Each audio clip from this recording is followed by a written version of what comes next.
of said, like, what one of my years, I was up in the A, and they wanted to send me down so they didn't have to pay me over Christmas break to a Central League team.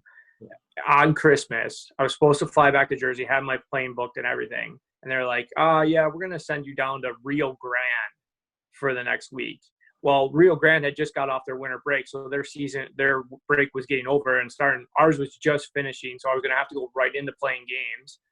And I said, yeah, all right, no problem. Cancel my flight. Had my girlfriend, my wife at the time, now, change her flight, fly down to this bimby little airport, pick her up, opening Christmas presents on the way down to Rio Grande, play like 4 or 5 games, and then get called back up when San Antonio's break came over, and then drive up with all my stuff back up to San Antonio. And it was just like I looked back at it and I was like, what the heck? Like, I was a regular. I was playing every game and I had points. And I was young. It was my second year in. I was just like, whatever they ask, I'm going to do it, and I like look back, I'm like, what was I doing? Right. And you don't want to be defiant, right? Where you walk out of it and you like do something like that. But like in a case like that, like, I wish I would have learned like I did later in my career to kind of set my foot and be like, listen, like I've earned the right to be here just like everybody else.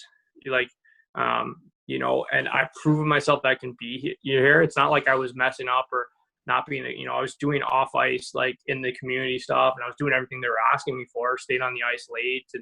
And it wasn't like it was a personal issue or anything like that. This Rio Grande just needed bodies, and I was on an AHL contract, and they weren't going to send NHL guys down, obviously.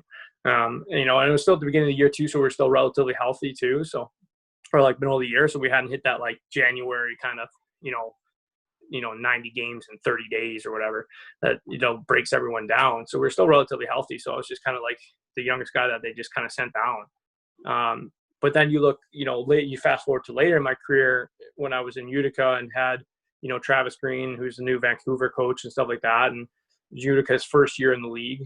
I got called up like first weekend back up to Utica or whatever, and first game I played one shift. If you guys ever watch Green coach, like fourth line usually doesn't play at all. He'll play a little bit here and there, and they were getting healthy and multiple times, and I was on a PTO, and every time he wanted to send me down, I was like, why are you sending me down? I'm in the gym for 2 hours after every practice. If I don't play, I do extra conditioning after the game, right, to make sure I'm in shape. I'm in the community all the time. I'm living out of a hotel for you guys, and I was like, you're going to send me down for a guy that you're going to call up that is going to do the same exact role, but it's not going to work as hard and not going to be an example for your younger, guys and stuff like that. And, Greener kind of looked at me every time. He's like, and then usually that the conversation ended with me walking out of the office and packing my stuff into a plastic bag and getting in the car and driving back down. But he never sent me down. I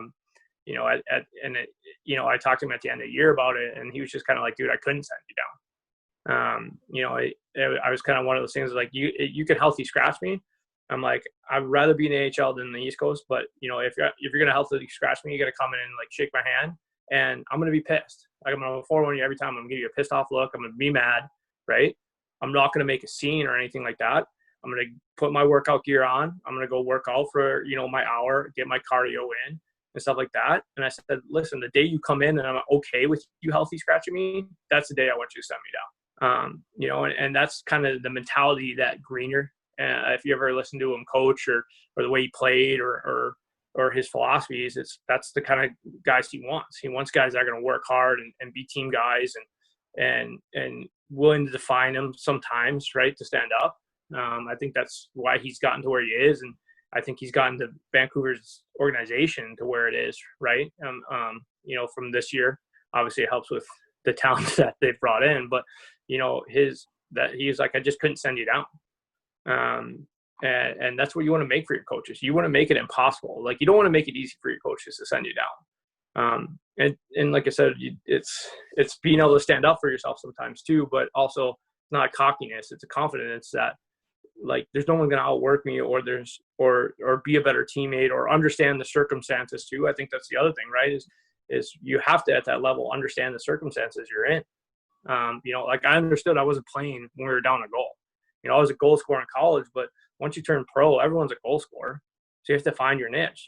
I knew I was going to be a fourth line, third line guy, points couple here and there, going to fight, when we needed it. And I'm not going to go out there and kill a guy, but, I'm going to stand up for my teammates if everyone gets, cheap shotted, but he doesn't have to worry about me. Like he can put me third, fourth line.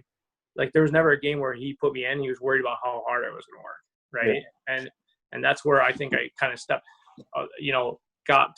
we had a ton of call-ups that year. We had a bunch of guys getting hurt and stuff like that. And then once we get healthy, he just always sent the other guy down. And that might be a guy who's played more games in the ECHL, had more points than me, and guys in the coast had more points than me and stuff like that, or former draft picks, but he never, kind of wavered on that. So.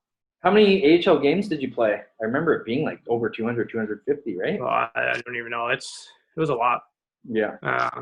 I think it's way more. I think it was, I don't even know. I'd have to look. It's been a while since I looked up my I remember way back when we were talking, I think over 250, I would say. Yeah. So also for the followers to PTO, when Marsh talks about, it's a pro tryout, something that guys get from the lower leagues from East Coast up to the AHL, or even if you go lower to the SPHL up to the ECHL, it's a pro tryout.